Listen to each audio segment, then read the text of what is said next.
오늘 함께 큐티할 본문 누가복음 19장 41절에서 48절까지의 말씀입니다. 가까이 오사 성을 보시고 우시며 이르시되 너도 오늘 평화에 관한 일을 알았더라면 좋을 뻔하였거니와 지금 내 눈에 숨겨졌도다. 날이 이를지라 내 원수들이 토둔을 쌓고 너를 둘러 사면으로 가두고 또 너와 및 그 가운데 있는 내 자식들을 땅에 메어치며 돌 하나도 돌 위에 남기지 아니하리니 이는 내가 보살핌 받는 날을 알지 못함을 인함이니라. 성전에 들어가사 장사하는 자들을 내쫓으시며 그들에게 이르시되 기록된 바 내 집은 기도하는 집이 되리라 하였거늘 너희는 강도의 소굴을 만들었도다 하시니라. 예수께서 날마다 성전에서 가르치시니 대제사장들과 서기관들과 백성의 지도자들이 그를 죽이려고 꾀하되 백성이 다 그에게 귀를 기울여 들으므로 어찌할 방도를 찾지 못하였더라. 아멘. 우리는 지금까지 누가복음 본문을 통해서 예수님이 가장 기뻐하는 순간이 언제인지 확인할 수 있었습니다. 그 순간은 잃어버린 영혼들이 예수님께 돌아올 때였습니다. 하나님을 떠났던 자 혹은 하나님을 믿지 않던 자가 회개하여 말씀대로 살기로 결단할 때, 그때 하나님과 예수님은 가장 기뻐하셨습니다. 예수님은 바로 이 일을 위해서 이 땅에 오신 것이죠.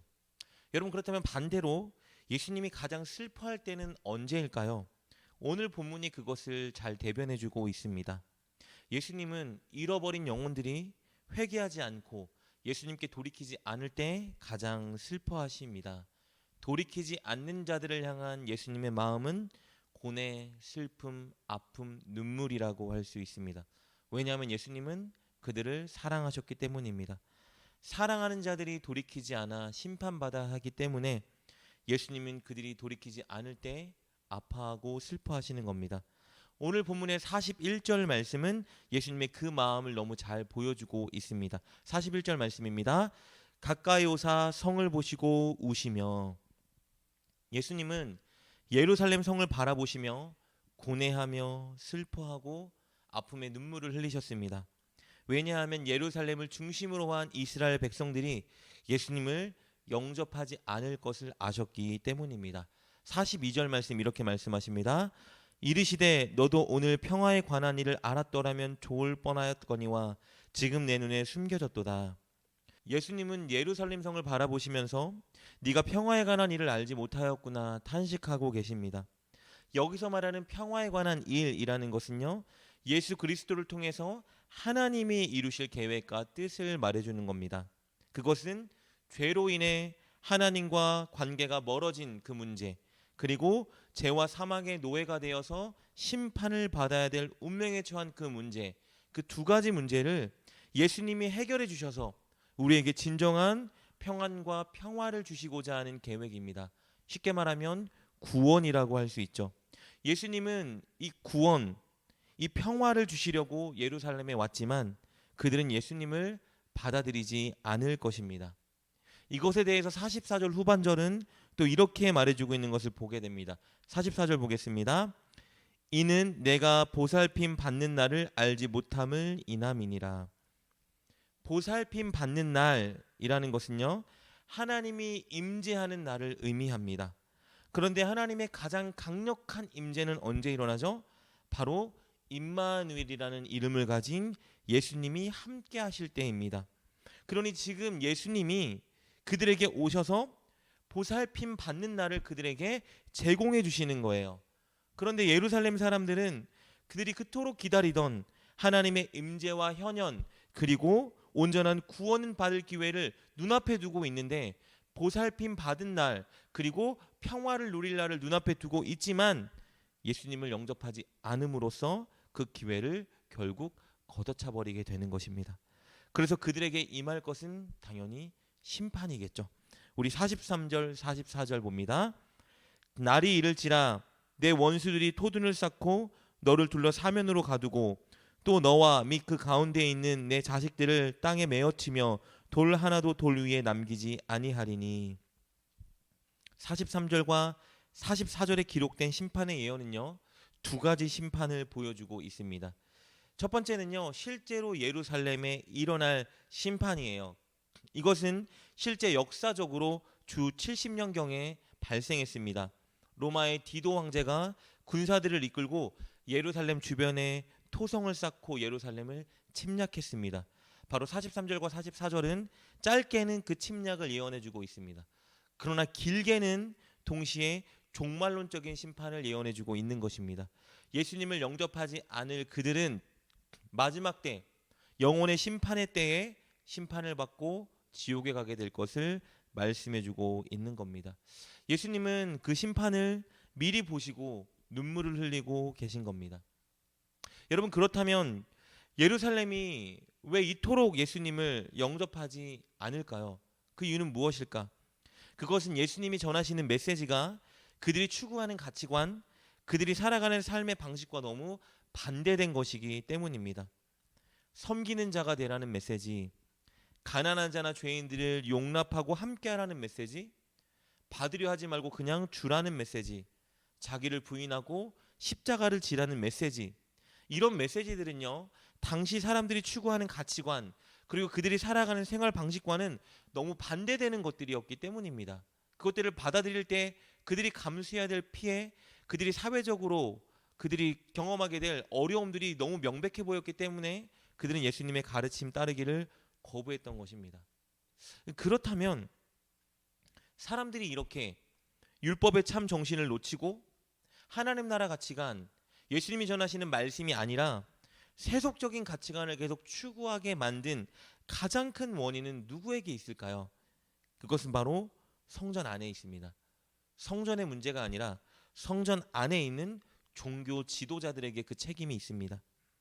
권위와 권세를 가지고 율법을 해석하고 지침사항들을 만들어냈던 성전 안에 있는 그 종교 지도자들이 부패하고 타락했기 때문에 그들로 인한 올바른 가르침이 막혀서 백성들이 이렇게 세속적인 가치관에 물들게 된 것입니다.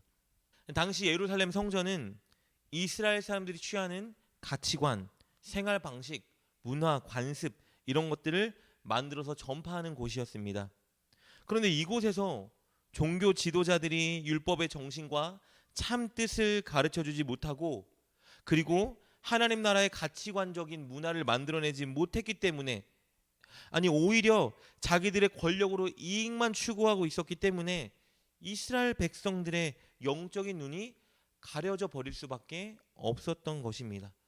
그래서 예수님은 이런 문제들을 바로잡기 위해서 바로 성전에 있는 무리들을 비방하고 책망하시면서 그곳에서 가르치기 시작하신 겁니다.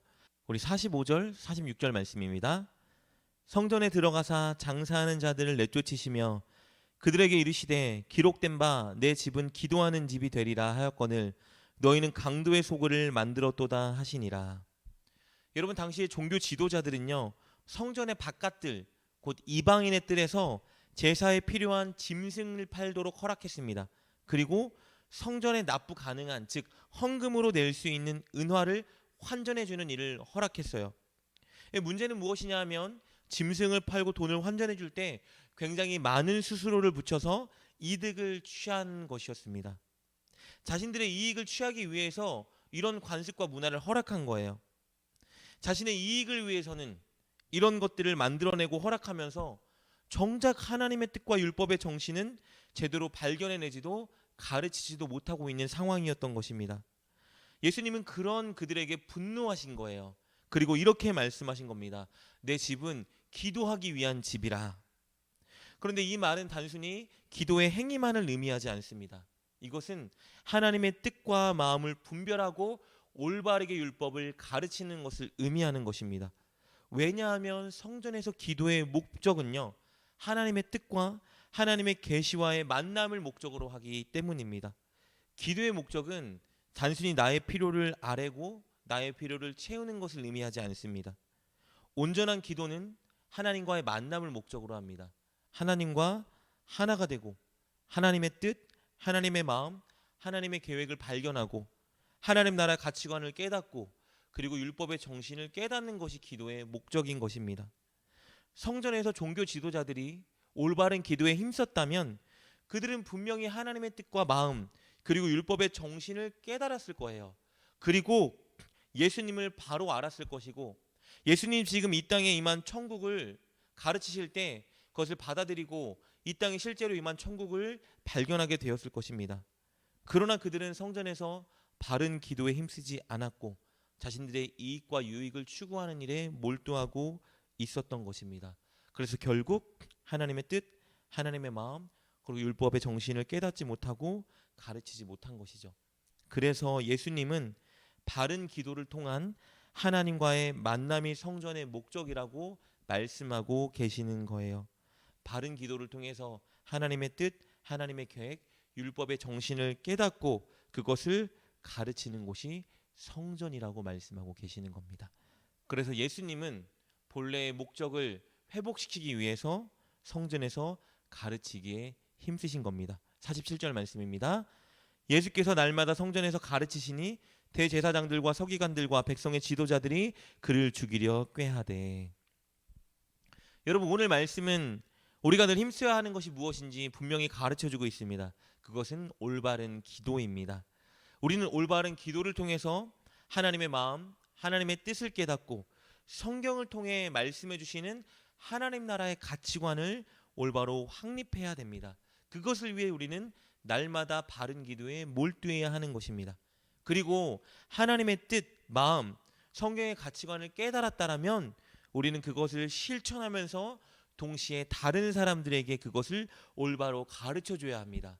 그렇게 할 때 우리 주변은 하나님의 나라로 물들어 갈 것입니다. 세상의 가치관에 대항하는 아름다운 하나님의 나라가 우리의 가정과 교회 그리고 이웃에게 확장되어 갈 것입니다. 그리고 그때 예수님은 가장 기뻐하실 겁니다. 사랑하는 여러분, 올바른 기도에 힘씁시다. 늘 진실하고 겸손하고 바른 기도로 하나님의 마음과 뜻을 깨닫고 그것을 실천하며 전하는 여러분 되시길 주님의 이름으로 축복합니다. 기도하겠습니다. 하나님, 우리가 날마다 올바른 기도에 매진하게 하여 주옵소서.